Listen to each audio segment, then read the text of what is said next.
नेहमीप्रमाणे आजही झोपेतून उठल्यावर आरू रडायला लागली. तिला बोलले, "रडू नको बाई, तुला काहीतरी खेळायला देते," असं म्हणून तिच्या हातात फुगे दिले. फुगे बघून मॅडम चष्मा घालून माझ्यासमोर शाईन मारायला लागल्या. बोलायला येत नसताना सुद्धा तिनं मला इशारा करून सांगितलं, "मी जाते पुढं-पुढं, माझा व्हिडिओ कर मागणं-मागणं." ठीक आहे बोलत मी पण तिचा व्हिडिओ करायला घेतला आणि तिच्या मागे-मागे गेले. पुढच्या घरात गेल्यानंतर तिनं मस्त फुगे घेऊन रॅम्प वॉक करत अण्णासमोर ग्रँड एंट्री मारली. फुग्याला बघताच दादा बोलला, "आईला, हे तर माझ्याच बर्थडेची फुगे आहेत." अशी काहीतरी कलाकृती करून अण्णा नातवंडाला हसवण्याचा प्रयत्न करत होते, पण दादा काय हसत नव्हता. पण आरू मात्र खूप एन्जॉय करत होती. आम्हाला वाटलं संध्याकाळी जेवणामध्ये काहीतरी मेजवानी असेल, पण कालच्या भांडणामुळे आमची आई अजून चिडलेली होती आणि आईने जेवणामध्ये खिचडी बनवली. खिचडी तर कोणालाच आवडत नाही, पण तरी खाल्ली गपगुमानं. काय करणार? तरी आमच्या अण्णा आईला चिडवतच होते, "तुझ्या खिचडीला अजिबात चव नाही, मला साखर दे."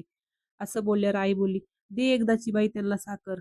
मग माझ्या बहिणीने पण साखरेची पिशवीच त्यांच्यासमोर ठेवली. चला तर मग लाईक आणि सबस्क्राईब करा.